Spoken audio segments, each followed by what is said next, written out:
Hello and welcome to the Gooner Talk, a ridiculously warm, sticky, disgustingly British summertime tactical breakdown show.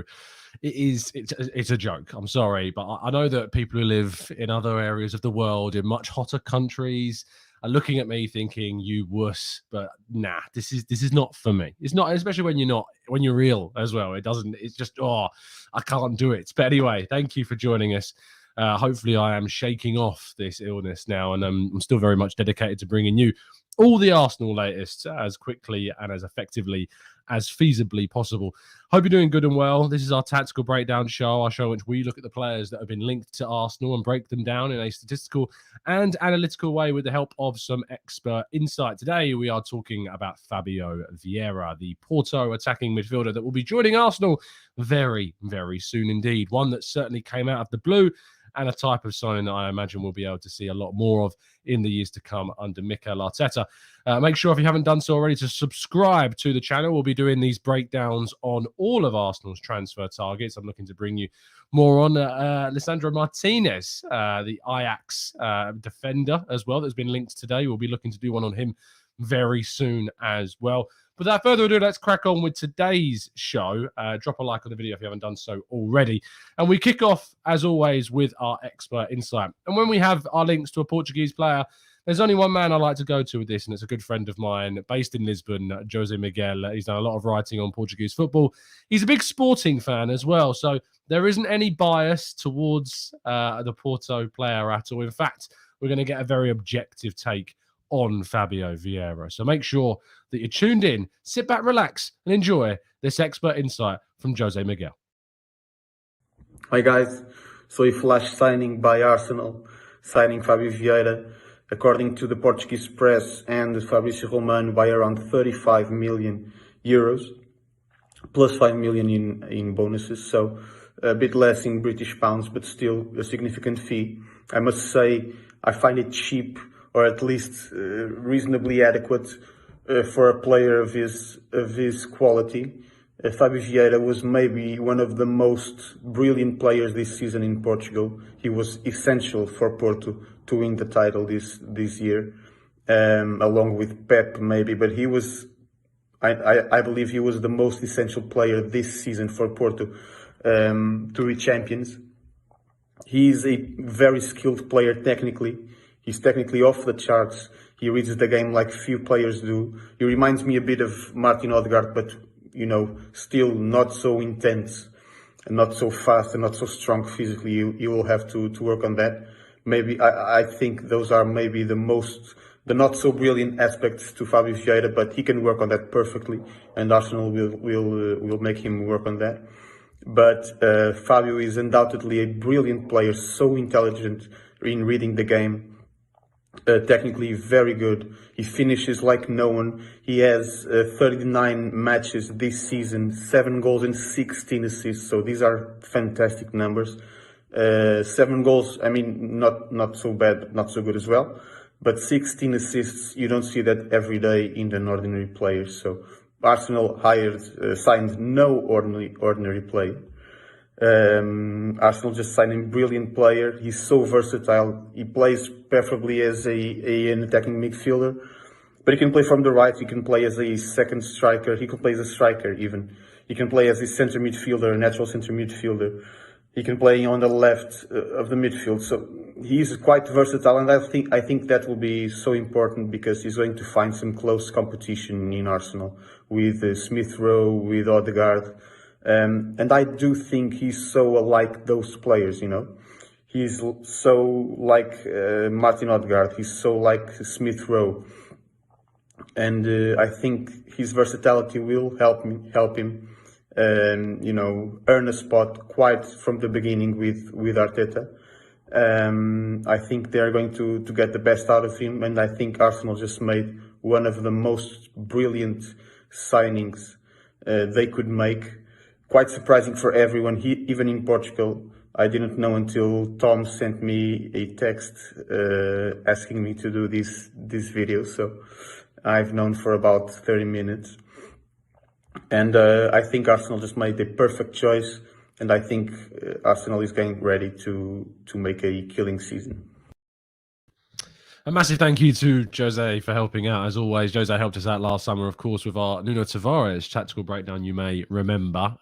Really interesting take on him. Of course, he kind of predicted that he wasn't yet ready, and he was very surprised that Tavares made that move. And I think that we've seen that in Tavares. So I'm very much leaning on Jose when it comes to Portuguese players, because he knows his stuff, and he's very, very optimistic and complimentary about Fabio. So I suppose we should probably get into the statistics to see how he compares. Now, I asked you in this morning's show through a very groggy voice who you would like to see some comparisons with, and I've taken those into account. And I'm actually going to make the comparisons with, of course, Martin Odegaard, but also the Manchester City pair, Phil Foden and Bernardo Silva. Bernardo Silva in particular has seen plenty of comparisons made with him.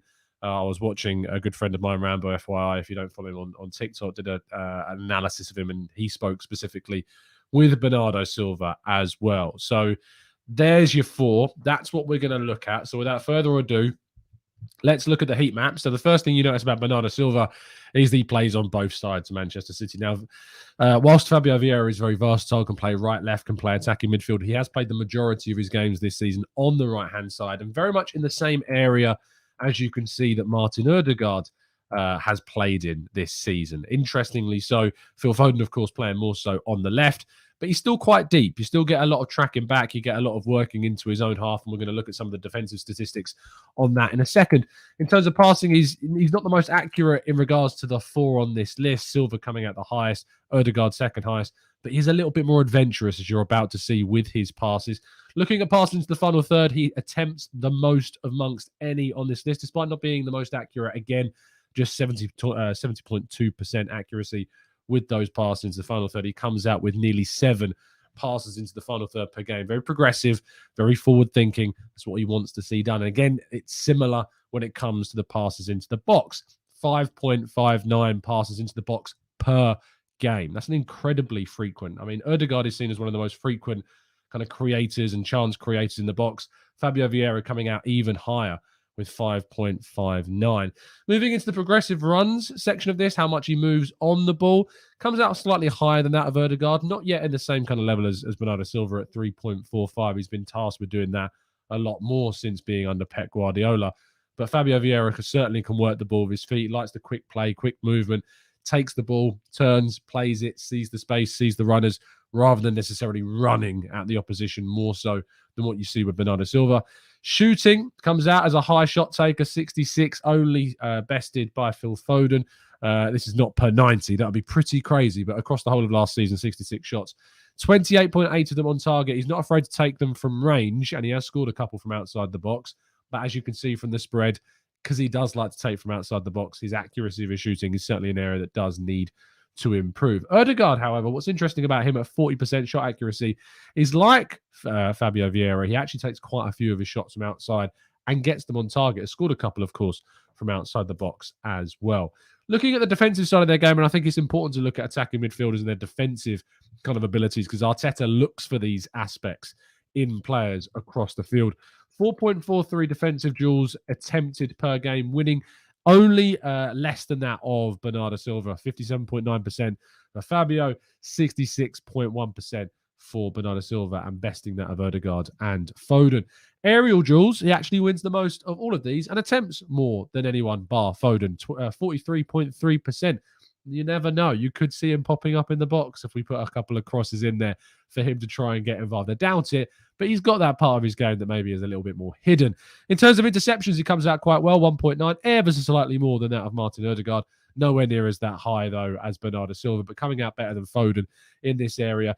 Still being the youngest player on this list alongside Foden, you know, it's unsurprising that both of them have the highest amount of losses in this. But what's good about this is he's conservative. You know, when he does lose the ball, it doesn't tend to be in his own half. 14.3% of those losses are taking place in his own half compared to, say, 27.1% for Odegaard, which is a little bit of a concerning level of his losses and where they're taking place.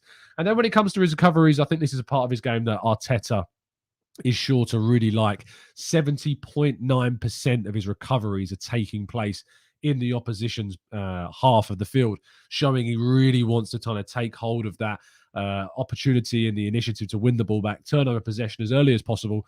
And I think this is certainly an aspect of his game that Arteta will be picking up on. Clearances, I mean, when it comes down to kind of these areas, they're not, you're not looking at an attacking midfielder and going, oh, I'm going to sign them because of the amount of clearances they've made. But he actually comes out quite well here at 0.7 clearances.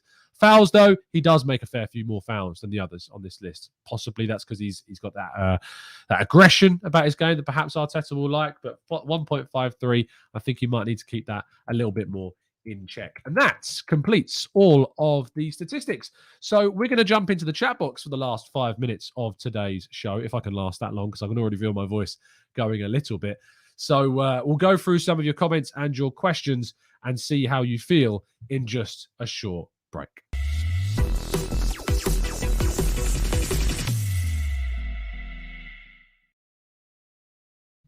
Okay, then, let's see what you guys are saying in the chat box. Smike says, this comparison shows exactly how incredible Bernardo Silva is. And if Arsenal can get hold of a player that's getting significant numbers of comparisons to him, like there is so many tweets, educated, not going to say educated guesses, but certainly educated opinions online that you're seeing comparing him with Bernardo Silva, which is a really, really strong sign. Looking at Poria, says, hey, Tom, hope you're feeling better. Do you think Arteta is planning for 5 subs per match because he honestly thinks Vieira came out of the blue? I think that's certainly an aspect of why Arsenal are targeting the number of players they are, but also because we're going to be fighting across 4 competitions next season. Aditya's asking for the XA and XG numbers. I can give you those in just a second. I didn't include them because it's not a striker that we were looking at specifically, but I could definitely get those for you if you just bear with me 1 second, and I'll get you those XG and XA statistics for the last season that he took place. And you can probably see that I'm vamping now. Yes, those presenting skills really holding their own as I try and get up these statistics as quickly as feasibly possible. Okay, we've got it. So in terms of last season, his XG was 0.24 per 90. That was an XG of 5.85. He scored 7 goals last year. So he outperformed his XG in terms of goals. You can look at that as a good thing because he's taken chances that weren't specifically designed to be expected to go in, but you also might say that is that expected to drop next season. In terms of the XA statistics for Fabio Vieira, we're looking at an XA of 0.26 per 90, 6.27 across the season, but he had 15 assists in the end. I would actually put that more down to the assists that he got led to chances. And actually, when you look at a lot of his clips and what you see from his game, a lot of the passes that laid on players on the outside of the box or crossed into the box, they were difficult chances still for those strikers and midfielders to take, and yet they did. So I would imagine that assist statistic would drop. That said, you know, expected assist is different to expected goals. And it's talking about kind of the quality of delivery, the quality of pass, the timing of pass, how good the ball into the boxes are. So an expected assist of 6.27 is still pretty strong, especially for a player of only 22 years of age. Noel says, I think he'll be a great addition to the squads and could help with killing games off early, which is something that I believe Arsenal has to work on next season. Vlad says, I know the Athletic have said otherwise, but can't help but feel that Fabio Vieira was brought in as a backup to Pepe and Ødegaard. He's brought in as a competitor. We don't like that word backup. We don't want to see that word backup at Arsenal. He's brought in to compete. He's brought in to fight for his place. I don't want to see the word backup at Arsenal. And you consider how much we're spending and investing to bring this guy in. I think it certainly lends itself to a player that's coming in to be a competitor in the team for next season. Dean says, after the Athletic tweeted tonight about 5 targets, do you agree the Kroenkes are showing how committed they are? Let's wait until the end of the summer before we make a judgment on that. I'll deal with the facts. We won't deal with the prospective possibilities before we make a judgment on the ownership.